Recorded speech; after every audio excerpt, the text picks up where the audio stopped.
I don't think we should build the wall, but provide temporary working status. Okay, come and work for 6 months and leave.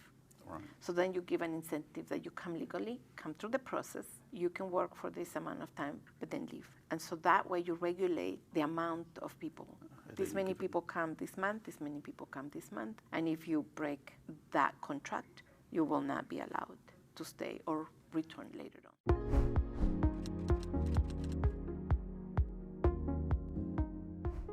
Thank you for joining us on this episode of Help Me Understand with Dr. Thomas Jeffrey. Today I have as a guest a missionary from Ukraine. Mina's our guest. Thank you for being with us today. Thank you. I don't want to fumble over your name, but could you just introduce yourself and sort of what you do from a missionary perspective in the Ukraine? Sure. My name is Guillermina de Montalvo Podgaiskaya, and people call me usually Mina. We have served with my husband and I have served in Kiev, Ukraine for 20 years. Okay, great. And I want to talk to you about what's going on in Ukraine now. But I also want to point out that you're also Hispanic. Would that be the right term to use? And that you also have experience with the border in the South and coming over as an immigrant at there. So I want to start there, if you don't mind, just because that's a topic that's really hot, I guess, for lack of a better word. A lot of folks are talking about it, and just if you would give us your experience to start with, and then maybe we can talk about what's different now and some of the challenges that maybe are still the same or maybe different. Yes.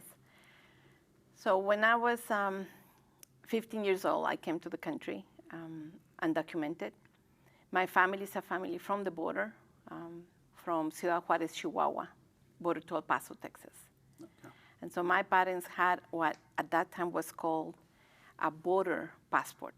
And it was given, like in the 40s, 50s, I don't know how far back, to anyone that used to live anywhere in the border of Mexico and the United States. And it had to do with the border with the Rio Grande. Okay. Because at that time, the river moved. And so if you were born, let's say, in El Paso, Texas, maybe 5 years from now, the river was actually in Mexico territory. So now you are Mexican. I see. And so because the river moved, they gave this particular passport to anyone in the border, and so that you had freedom to work and live in any of the two cities, the border cities. Okay. And that's how my parents had those passports, because they lived in the border city. When my brothers were born, they were born in El Paso, Texas. My sister was born in El Paso, Texas, but I was born in Juarez. And so later on, when our family moved to El Paso, Texas, I was the only one who didn't have documents. I see. And so I was 15 years old, and I came, and I was studying in high school. The principal of the school offered me if I wanted to study in high school, and I said, "Oh no, I don't have papers." Mm-hmm. And then he said, "Oh no, that's okay, you can study." And I thought, oh, maybe he's thinking I don't have my diploma from junior high. And I said, "No, I don't have papers." And then he said, "Oh, I understand. You still can study here." And he said at that time, he says, probably half of the students in the school are undocumented. So then that's how I ended up staying. I actually was going to stay in Chihuahua and study there. So after 4 years of high school, I didn't know what to do, because I finished high school. I have scholarships to go to university, but I don't have a social security number. Mm. And so I was afraid, how do I apply to universities? And so I actually asked permission to stay an extra year in high school, to take the APA classes. You could take college level, but in high school. And so they told me, "You're the only person who has ever asked to stay an extra year for high school." So I stayed, and during that spring, there was a new amnesty law, the Simpson-Mazzoli, Simpson-Rodini. These are the last names of the senators that wrote this amnesty. And it was approved And if you had entered the country before 1980 and had proved that you were in the country and left the country, you can apply. There were many hurdles, but you could apply for amnesty. It actually took 10 years before I got a green card. And you couldn't have any issue with the law, because if you had any issue, then your documents were going to be denied. And so after 10 years, I received a green card, and after I don't know how many more years, later I became a U.S. citizen, naturalized. So during that time, that 10 years where you were waiting on the green card, were you still able to live, or was it sort of, what happened in that So the first thing they do is they give you a permission to stay in the city, but you cannot live, at that time, you couldn't move around the state. You must stay in that city for a year. Then if nothing has happened, you go, prove where you live, that you have any, your criminal record. If everything is okay, then they'll give you another document where you can, for 3 years, you can now work and live within the state. Sort of a visa. But it was a special card. It wasn't a visa. Okay. It's more than a visa because you stay here legally. And then after that, then you get another one for 5 years. And after that, then you get one that can last 10 years. And that's when you finally get the green card that does not look like a green card. So when you're trying to get a job and they see this little, it looks like an ID card, and it's pink, or at that time it was pink. And then you explain, when they say, show me your documents that you're here legal. And I said, well, this is my green card. Mm-hmm. And when they see pink, they think it's fake. And so they will not hire you. And it's very, very hard to be hired if you are here, because people are not sure if this is legal or not legal. And they didn't want to risk it in Virginia. At that time, I was in the state of Virginia. It sounds like a pretty reasonable process. I mean, on one hand, you're sort of vetting the people who come across. Now, again, and I mentioned this earlier, I can, as I try to see into other perspectives, I may, I'm coming from a point of view where I've never had to deal with that. But as I think about it, you were able to come and go to school, and then there was a sort of a process of allowing you to stay longer and longer, and always some conditions, of course, and not having the full freedom that you would with, let's say, a green card or being a naturalized citizen. But it seems, and part of that, it seems like it's like just making sure that that you're complying with the law, and sort of, I don't want to say behaving yourself, but that's the word that comes to mind. Well, that you're an asset to the country. Right. It sounds very good. It sounds very logical. It sounds nice in paper. The reality for those undocumented people that are in the process of applying, this is a green card for abuse. So, for example, I will go and work, and then they will not pay me. Ooh. 1 month, 2 months, and the only way to solve the problem is if you go into a lawsuit, but you can't have any problems with the law, and so therefore you just leave that job and go to another job. So then there's the other side. And so there's the other side. Another side, for example, is that the agent, the INS agent that receives your papers, they have sole decision whether you can stay or not. Really? So when the end of my first card came in, I had to come in, bring all the documents, like prove that I live in this apartment, the bills, the utility bills with the address where I live and everything. So you come. So I came one time and I said, okay, my documents will expire in 2 days. And the agent at the time says, well, it hasn't expired. Come in 2 days. So I leave, and then I come back. It was in Arlington, Virginia. I come 2 days later. Now it's expired. Yeah. I see a different agent who's there, and they said, takes all my documents, throws them in the trash can, and he says, they're expired. You're now illegal. You need to leave. You have 48 hours, I don't know how many hours, to leave the country. And so wow. We are thankful for the process of actually being able to apply. You have to have a lot of people praying for you to be able to be successful. I had made many copies that were certified, So I went back, waited for the next day, came, got in line, and I knew English. I don't know how the people who don't speak English do it. Sure. So I came, I had a different agent, and I explained the whole thing. I said, I came earlier. They said, it's not expired, I cannot do anything. I came yesterday, it's expired. They told me now I'm illegal. Praise God, that person said, I understand. Took all my documents and processed it, and then I had, another permission to stay certain years. And so there's very good things, but there's also somehow a leeway for a lot of abuse. Yeah, just as you were speaking, I can imagine that even though it was difficult for you, that there are worse things that Yes. Folks would have to contend with. And so so you were finally able to get your green card, Yes. and then you were able to and what next? And just in terms of life experience, like did you continue college? Did you go to college? And I never dreamed I would go to college, actually, because I was helping support my family. So I was working and helping support. We were 5 children, and father and mother. And so my brothers ended up joining the Navy. Then they came back, and so we were all trying to work and support the family. They re-enlisted. And so I stayed, and it was actually in Hampton, Virginia. One church invited us to go for night classes in a Bible school. Okay. And we had full scholarships. We were going 2 days a week in the night times. And that's how I started studying. And after 4 years, I had an associate degree. And it was those professors who said, you should actually continue.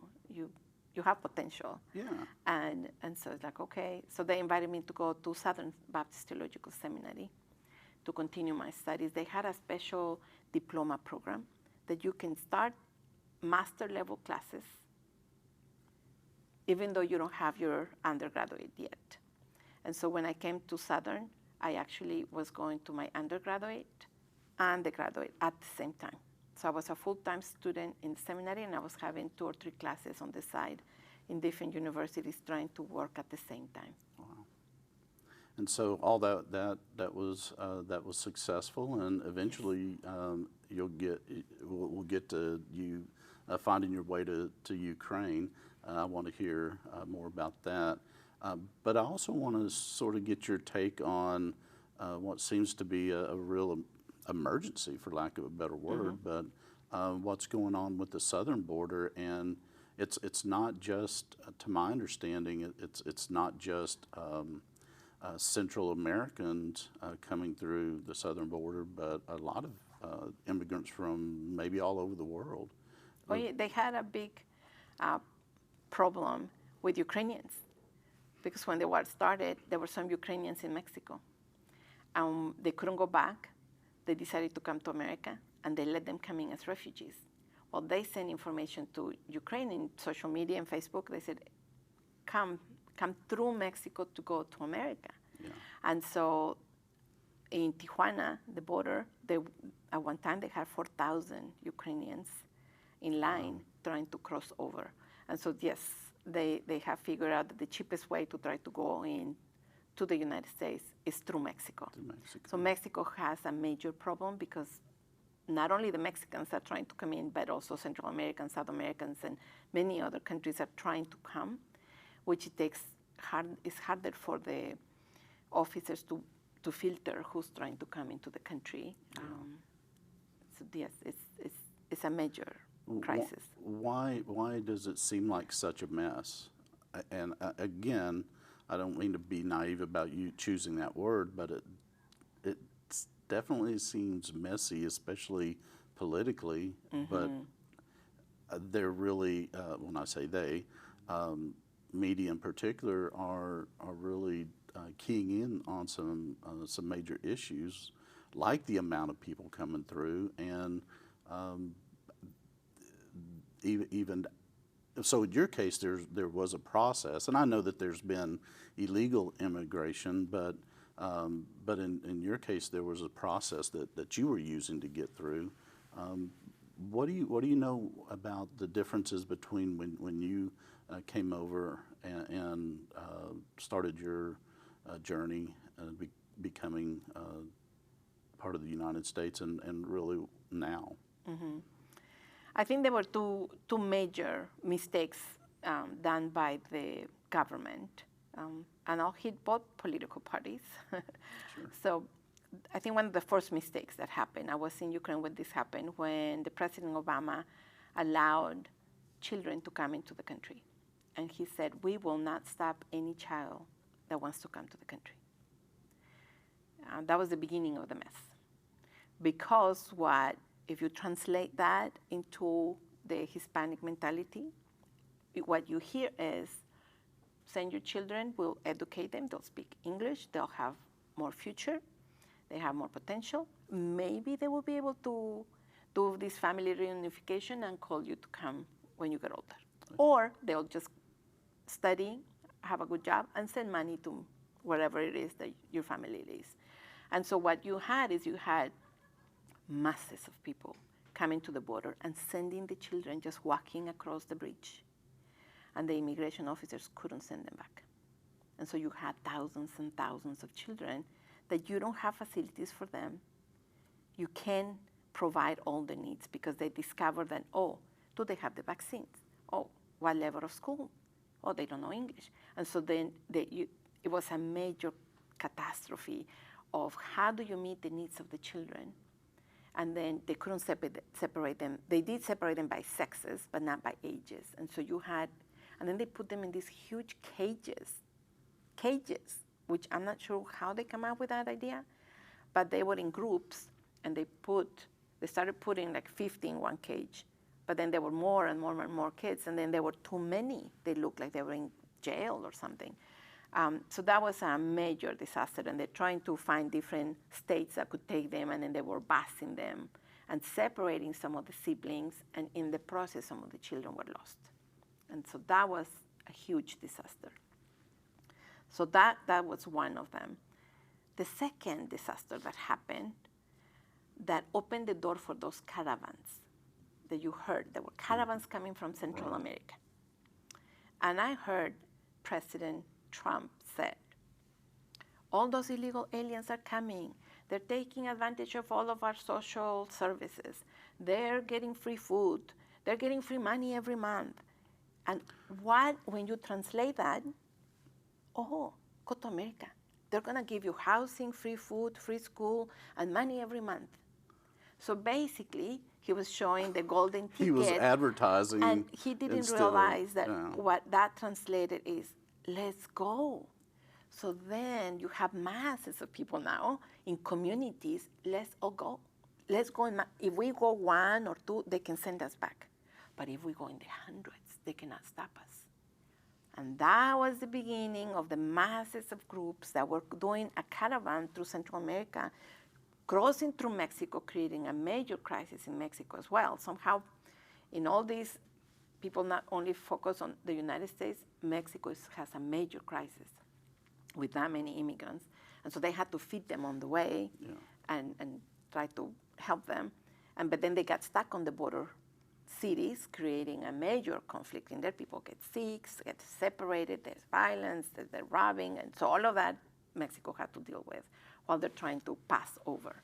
And so both administrations had major mistakes that opened the door for the Hispanic population or Latin American population to say, this is our ticket. This is our one chance to be able to at least first send our kids, and then later, let's all go and get together with the rest of our family members that we already sent to the children that we sent before. And so these two things happen without really understanding what will that create, the problems that they will create. It would have been better if if, let's say, President Obama had said, we have created these things in place to accept this many children, and they were prepared. All right. So when that happened, when that announcement came in, the country was not prepared. It is an ongoing problem. One of the good things that I have learned that President Biden has done is trying to stop the process of them coming by creating jobs where they are. So one of the problems is there are no jobs. All right. Yeah. And so if you create something, some type of partnership where you create enough jobs for them to stay there or help them with the violence and the drugs, then people don't want to leave their homes. They'd rather stay where they are. If where you live is comfortable and is nice and provides for your needs, why would you need to go somewhere else? Yeah. Well, that takes a while. I mean, you can't just set up industry and commerce overnight and build a sort of infrastructure to support all of that. So I think that that is the a long term part of the solution. It would seem like one of the things that comes to mind is just the from a child standpoint to sort of be like, go ahead. I mean, going back to the first one before we get into the mass migrations, but to from a child's point of view, and you had mentioned earlier when we were talking about children holding children, like the ones that could walk would take.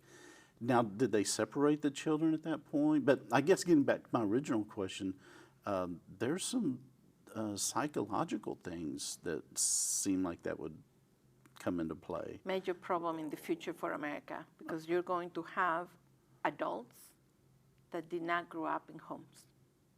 And they don't know what's being a father. They lost all of that. Yeah. And divorce rates is going to go high. Why do they need to marry? What that will create in this society is yet to be seen, and it's not going to be good. One of the things from teaching in marketing and advertising, and one of the things that we recognize is the strong family values that come with from a Hispanic perspective, and the things that you're talking about, but also a sense of a connection, not just to their home country, but to religion as a foundation. And what I hear you saying now is that they just don't have any, because what happened to those kids? Yes. So you have some of the building blocks that are fundamental that have been robbed. Yeah. Because you offer a golden ticket to a better future. And it would have been better if you did, for example, if you wanted to have more immigrants legally, you could have said another amnesty. Those DACA children that they came in, they were born in another country. They came in when they were 2, 3, 4, 5 years old. All they know is America. Yeah. They speak English. They might understand some of the other, language from their parents, but they went to high school, they went to college, and now they're supposed to be sent back to where? To El Salvador. They don't know the culture. They don't know. Even if they nothing. have family, they don't know that family. And so it would have been better if you say, we're going to accept this many people that are already here, that are already proving that these are assets to our country. They know the language, they know the culture, they are working, they're, assets to the country. What some people don't understand is that the immigration naturalization offices, they have a quota on how many people they have to accept per year for some countries. They have to accept a number of people. And they think that the problem is only the Mexicans, and of course they bump all of the Central Americans, South Americans as calling them Mexicans. Right. One of the reasons that happens is that there was an old movie that was filmed in the 80s. It's called El Norte, the North. And it explains a lot of why everybody is Mexican. If you're coming from Guatemala and you already did all the cross all the way to the north, make it to the States, and they catch you, if you say you're from Guatemala, they're going to send you all the way to Guatemala. But if you say that you are from Mexico, then the United States is going to save money by just passing you across the border. Yeah. And so they stay there to try to pass again. Right. And so and in the movie they show that they said, Mexicans curse a lot. So make sure that when the immigration officers stop you, you curse a lot in Spanish. And they're going to think you're Mexican. And so that way they'll leave you in Mexico. Yeah. And that's why when they catch somebody, they will say, I'm Mexican. Everybody's Mexican. But So you don't have as far back to travel. And pay again for the coyote to bring you all the way to the north.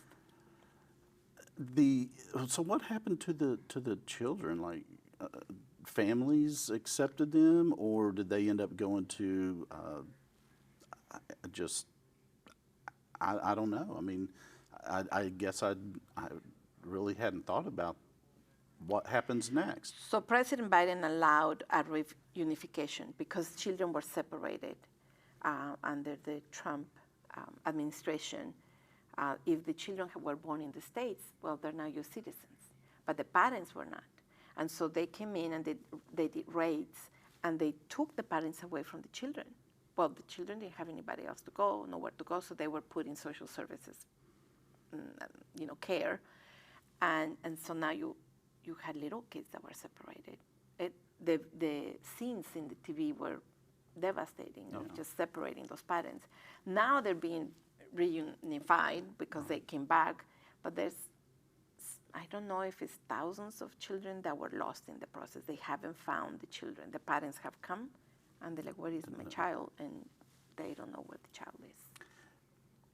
And I guess the same sort of thing going back to the first round in the Obama administration, where kids were just being sent over. They ended up in these cages, but we hope eventually they found parents or other family that were here, but probably not in all cases. Not in all cases. And so we end up with a lot of kids who aren't in the ideal situation, it sounds like. You have vulnerable kids. Open door for human trafficking with those children. Offer them a job, they come, and they get lost in the system. That's a great study to be done by somebody who's watching this. And if you're interested, go ahead and go and do a study of what happened to those children. Where are they? Yeah. Was this successful? Did it help? I'm sure they're good stories. I'm sure they're bad stories. Right. And it seems like such a fine line between how it can go right and wrong, just like with you having to go in and just depending on, you might just say who God puts in front of you at that point of how it could go so tenuous either way. Well, so I would ask you if you had, and I will ask you if you have any thoughts on something that that could be done, and it sounds like reuniting families is probably the best idea in order to at least help with some of the long term. The growing up in a family and having this, the parents and some sense of that. Is there anything else that you might want to add in terms of how we could maybe make things better? It's a complex situation. Yeah. It's very, very hard. I don't think we should build a wall necessarily, but provide something, temporary working status. Okay, come and work for 6 months and leave. Right. So then you give an incentive that you come legally, come through the process, you can work for this amount of time, but then leave. And so that way you regulate the immigration, the amount of people. This many people come this month, this many people come this month. And if you break that contract, you will not be allowed to stay or return later on. And that's a good incentive to say, okay, I can go and work, make some money, I'll leave and have patience until it's my turn to return. And you would think there would be some priority given to people who have already shown that they are productive and contributing. Or have skills, which they do now in the States. They do have these special permits to work where a company or a farmer can ask for particular people that can come in and work just for the harvest season. And that is happening right now. We'll provide something like that. And that way you limit how many come, when they come, and for how long they come. And also making sure that what they're saying they're doing, and not causing trouble as well. Right. So how did you make it to Ukraine? Oh, yes. So when I came to study in seminary, I came with the understanding that I wanted to serve the Lord, and I wanted to go wherever the Lord will need me, where there was the biggest need for my giftedness. Not that I was, excelling in everything, but I have certain gifts. Where can the Lord use me the most? Yeah. Where less amount of people want to go there. Because we had offers, of course, I had offers to stay here in the States or to go to Mexico or Latin America. You know the language, you know the culture. And it would have been very easy for me to either stay here or go to a more comfortable place. Sure. But then there are more resources here than they are or that they were in Ukraine at the time.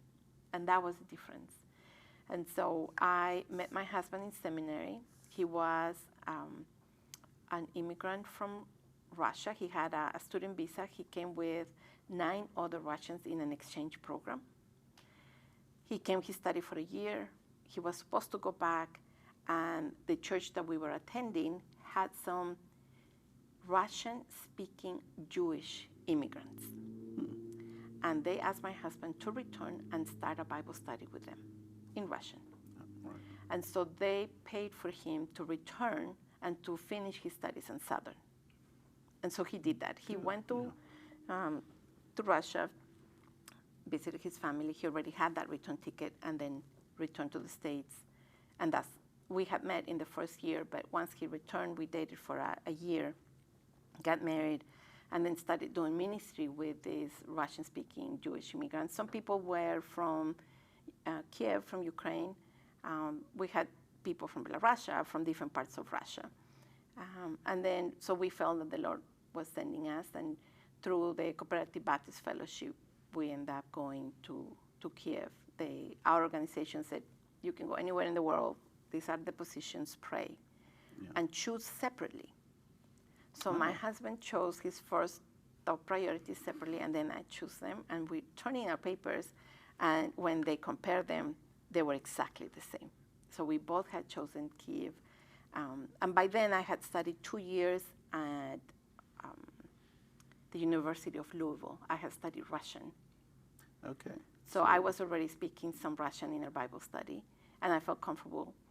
People don't know that the Russian culture or the Slavic culture is way closer to the Mexican culture than the Americans and the Mexican culture. Really? We are very, very similar in our culture. Give me a couple of examples. Let's say, for example, for a Bible study. If you go to an American Bible study, it will start, let's say, at 7 p.m., and we finish at 8 p.m., and you need to go home. Yep, sounds familiar. If you go to Ukraine, we will start at 7 p.m., we start with tea, and we give people an hour to arrive there because they're coming from work. So from 7 till 8, we're only drinking tea and talking and fellowshipping. From 8 to 9, we do the Bible study. From 9 to 9:30, we pray. And from 9:30 until 10, 11, 12, you stay and fellowship. Okay. That is a very Mexican tradition, very Latin tradition. We call it sobremesa, over the table. This is after you eat, when you just have some tea, and you just talk about life and share and do life together.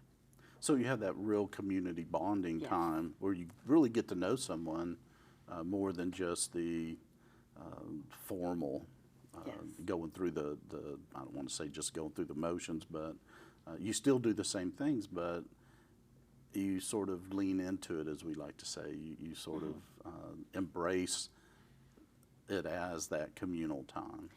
Our cultures, both of our cultures, are shame-based societies. You do or don't do things because of what people would say, the family name, or what's good for the country or the community. It's not individualistic. It's not what's best for you. You always say what's best for my family. Yeah. Interesting.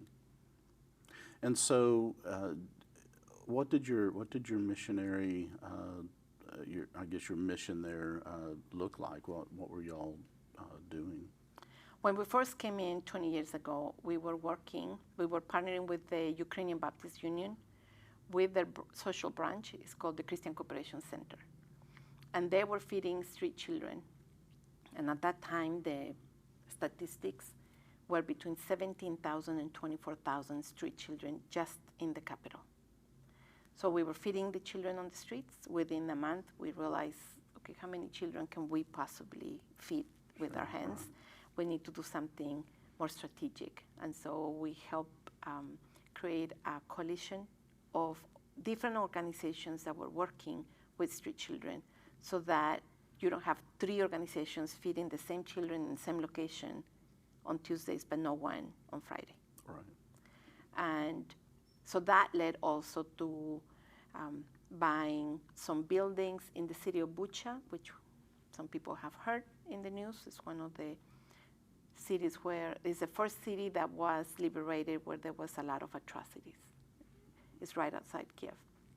And so our center was there. Our center has been destroyed, has been bombed. And we put foster families, and we were able to take some of the children that went through the system and give them foster families to live until they went to college or got married and left. That was the beginning. We focused on that a lot. Once that was going, we have always had home Bible study groups, and lately we were doing maybe 10 years ago, we started doing a lot of premarital counseling and counseling. My husband went back to school to study psychology, just to be able to be better prepared to do ministry that was developing and opening doors for us. And so now we do a lot of counseling. And even this morning, my husband was counseling people in Ukraine. So we continue to do counseling online with people. Why were there so many children? That seems like a lot. And I guess if it was there, it was everywhere, or maybe they just migrate there. I know here there's certain cities that people migrate to and become homeless centers, essentially, San Francisco and Los Angeles. Why were there so many children?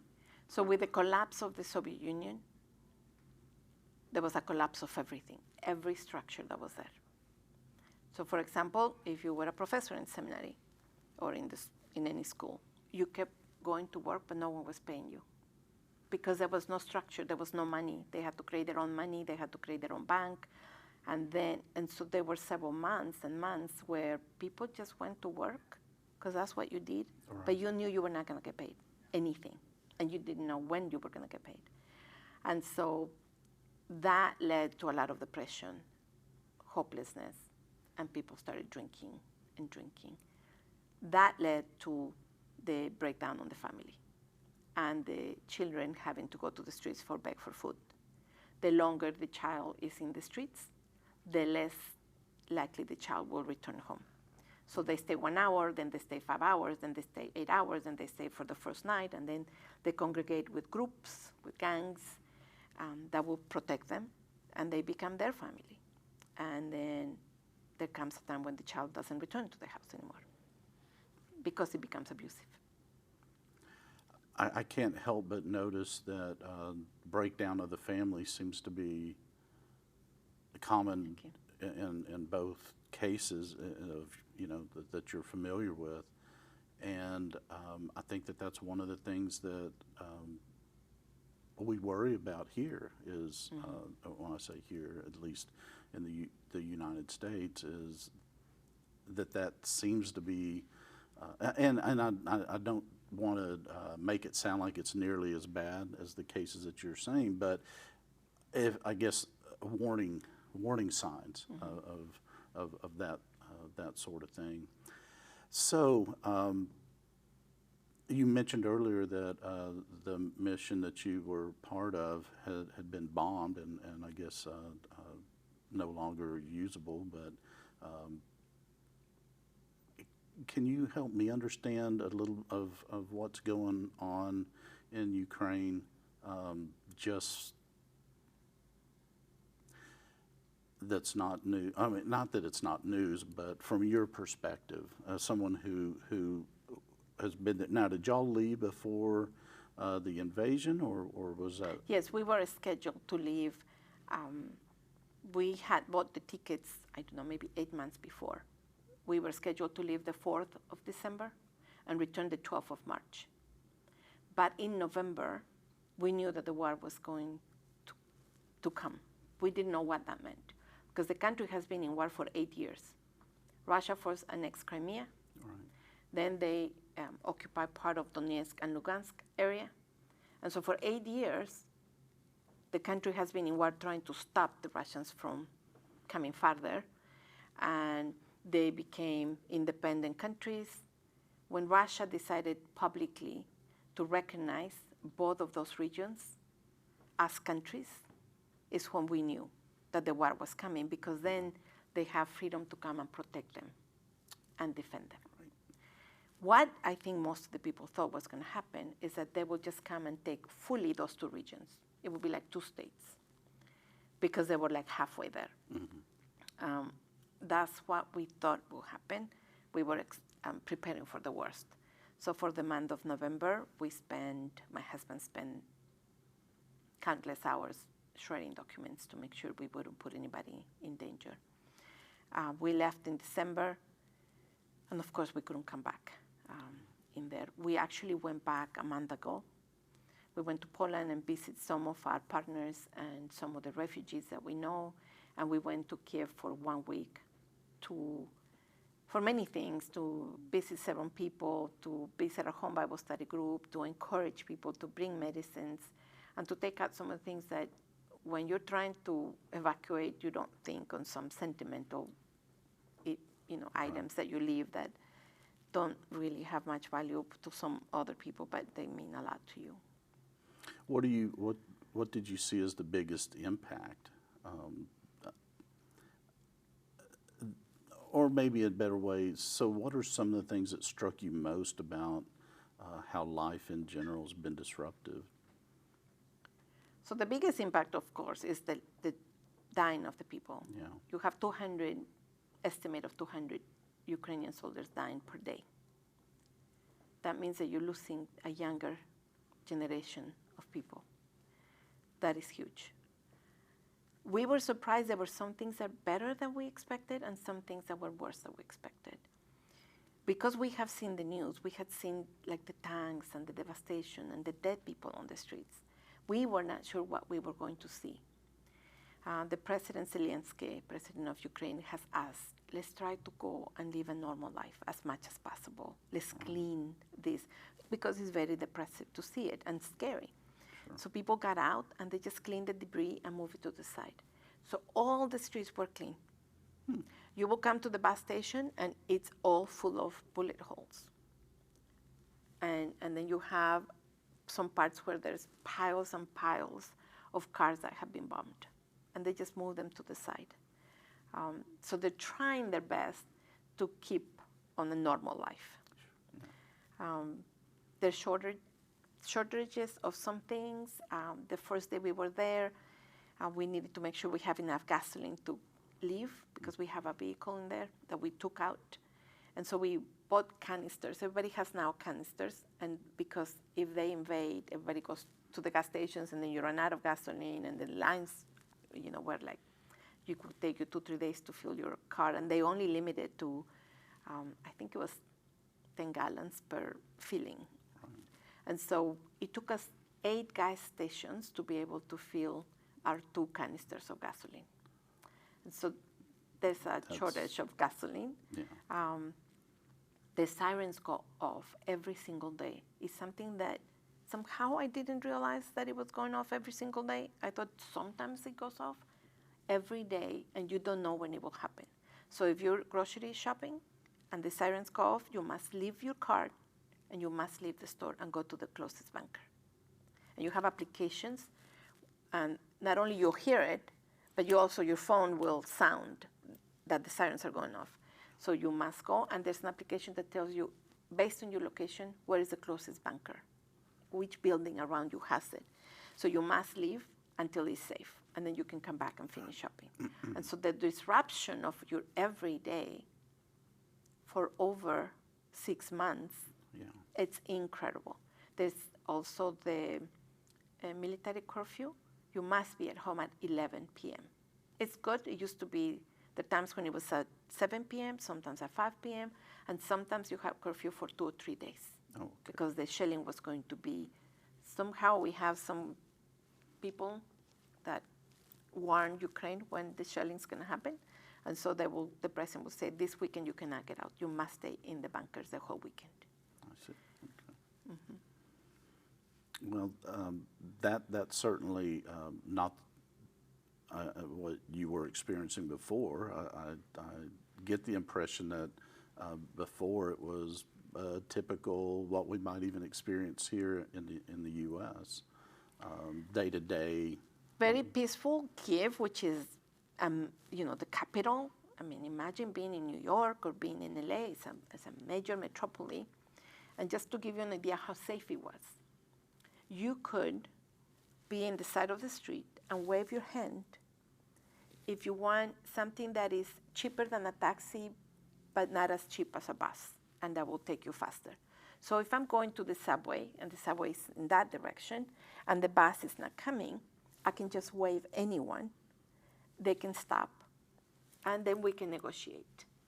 They will immediately charge you less than a taxi or an Uber, and they'll say, "Where are you going?" I said, to the subway station. Okay, $5. What about 3? Okay, 3. And then you just get in the back. So I'm driving along, you wave your hand, I stop. Now, if I don't like you, then I go like this. Never mind. Never mind. They don't get offended because they understand that there was something that made me uncomfortable, and we have the right, so they leave. And so I could do that anytime from the morning, early in the morning, all the way, probably I could do it until 8, 9 p.m. There is the poorest area that you wouldn't do that. But the rest of the city, you could do it. So you will have young ladies walking at 11 p.m. in neighborhoods because it's safe. Nothing will happen to them. That's how safe it was. Yeah. So that's probably changed a little bit. Well, now you have too many people with too many guns in there. Yeah. And then you have, of course, the curfews, but you have some things that people don't always know in here. We have some like traders. They call them informants. They're Ukrainians that for money, $20, you can actually tell where somebody is. And so when Russia came and occupied right outside Kiev, there were informants in the city that they were volunteer defenders. And what was happening is that they will get out in the night, like at 7, and then give the coordinates of where they were, and they will bomb there. Oh. And that's why the martial law was moved until 5, and there was a period of time when the Russians were right outside Kiev. If you were outside at 8 p.m., you will be shot to kill, because that means you're coming out from informing where the group was. Yeah. Mm-hmm. Yeah. What's the sense now in terms of how long this might go on? And because I've heard from reports that the Western leaders aren't going to budge, that they don't want Ukraine to negotiate. So that sounds like that it might just go on. I mean, is there any sense from within Ukraine? Even if anybody else wanted to pressure Ukraine to give up, they won't. It's too late. Maybe in the beginning they could have done it. One of the reasons of the atrocities in Bucha, it was to break the spirit of Ukrainians and to break the heart of the president and to say, stop, don't do this to my people, we give up. But the opposite happened. People were very mad. Yeah. And if this is what is happening now, what will happen later if we give up? Sure, yeah. Everybody in the military will be killed. Everybody, and so it will get worse. So they just resolve and say, to the death, we will not give up. We will give our lives to be free. America and a lot of countries in Europe are helping. There are times when we're very hopeful. Maybe a week ago when there were some of those other cities that were being free, and we were very happy and we cried of joy and imagine. And Ukraine in a few weeks was able to take back territory that since April Russia had taken. And so that was very encouraging. Unfortunately, as they free those cities, you heard probably 2 or 3 days ago on the news that they discovered in one of the cities in Izum that they found more than 400 graves. Yeah. And so that city had been occupied for 5 months. And what's in the minds of Ukrainians is, what about all those other cities that have been occupied that long? And so they have a bigger pressure not only to be free and end this war, but to try to stop what is happening there and try to save some of the people. It all depends.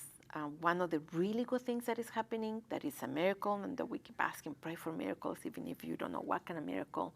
There are some descendants in Russia that are asking for President Putin to step down, which, if it had been few of them, they could have just disappeared from the face of the earth. But there's a bigger group, and now they cannot do anything to them. They're from St. Petersburg and few from Moscow.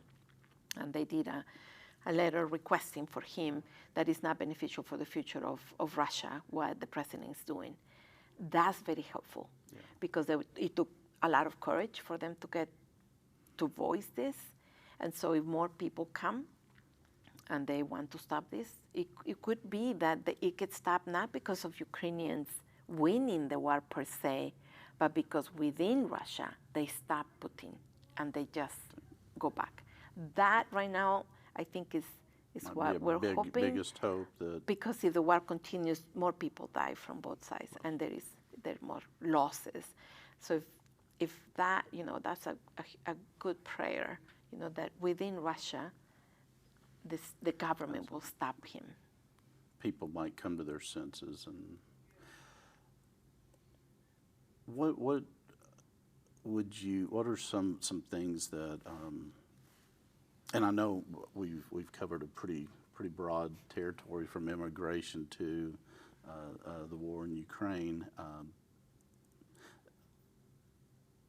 Is there anything else that you would like to add, or anything that we haven't discussed that you think would be important that would help me understand more of what's going on? I thought you were going somewhere with that question, but what I was going to say, is there anything you want to add? Yes. Absolutely. So as people in America are afraid of the breakup of the family in here, because there can be things that can be preventive for that to happen. And I love children, and I'm an educator, and I focus a lot of training in Ukraine on behavior modification. And there are families that they don't know how to parent well, or that have been wounded. Mm-hmm. And a wound that has not been healed gets just passed on. And unfortunately, we parents, we try our best, but we fail in some areas, and we wound our children. And so one of the key things is, if you have been wounded as a child, as an individual, seek counseling, get well. Because if you are healthy, then you can parent a little bit in a more healthy way. Right. So that you don't pass those wounds. Because you can think you're the best parent, but if you're actually hurting your child unconsciously.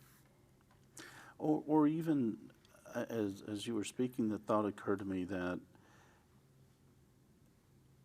a lot of folks don't want to have kids, and maybe part of that is, I hear just some generic, because society, but maybe also because there are those wounds and the fear that maybe they would in fact just keep that going. But if I hear what you're saying, whether you're a parent or even the idea that you might be, heal those wounds. And because family, as what we're hearing so much in our discussion today, is that family does matter a lot, and it does matter in the stability of nations even, not just in the stability of communities and individuals. There's a good homework to do. Go home and ask your children, what can I do to be a better parent to you? Because we parent according to what we think is better, according to our Enneagram. Right. Ask your child, how can I be a better mom to you? Is there some danger there? Because in some ways children are still understanding the world, and well, you could let me do the things I want to do. That might be one of the answers to that question, which... It could be that that's an easy answer, right? Oh, let me smoke and let me drink. But that child, when that child puts the head on the pillow, we will remember, what is going on? Why did my mom ask me this? Why did my dad ask me this? Tell them, don't answer now. Tell me later. And then you will say, if you show that you're responsible, I will give you as much freedom as you have shown your responsibility. Let's start the conversation. Yes, because it will be radical. When we did this with our kids, they were shocked. We were good parents. Our kids thought we were good parents. We definitely thought and think we are good parents. But it shakes you to say, he cares enough to ask me. I have a voice. Unfortunately, many of the children don't have voices, and they scream and they do many things because they don't have a voice. They're not being heard. Or understood to some degree. Yeah. Well, I want to thank you so much for taking the time to be here and to talk with us. I usually have one more question. Oh, I do have one more question. And that's usually from the standpoint of artificial intelligence. That's sort of my my research interest. And I'm sort of been thinking about how to frame that, but artificial intelligence from maybe the standpoint of how it might help us with immigration. We know for sure it's involved with the war in Ukraine from both sides, all those involved, whether it's from an information or propaganda standpoint, or even drones and that sort of information gathering and weaponized. Anything to add from the artificial intelligence standpoint? There's so many ways that you can take that on. As any new discovery and development, is there because it wants to benefit society.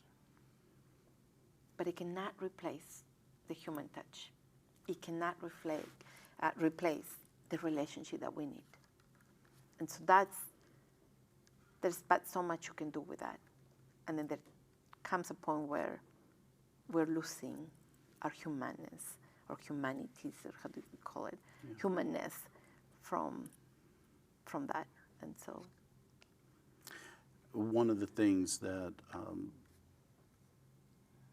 is a little bit, I guess, the two sides of the same coin from the benefiting society standpoint, because there are so many advances that from healthcare to even psychological sort of evaluations, those types of things. That seems to be, sort of easy to, say, okay, yeah, that can help society. One of the things that's most disturbing when it comes to AI is that it usually comes down to how that particular tool gets used, and unfortunately tends to follow the money. And part of what is being reported, or at least of big concern, is that the consolidation of power and control and economics by using those tools. And I think that, to your point, if we can find ways that it can be a benefit of society, even if it's helping us to manage how to be better parents, or those types of analysis from a community standpoint, where's the help needed most, where's it going to make the most difference? That's my prayer for this technology that seems to be relentless in its development. But anyway, thank you so much. I appreciate your time, and I pray for you and your family and all of Ukraine and what's going on there now. Thank you very much. Thanks.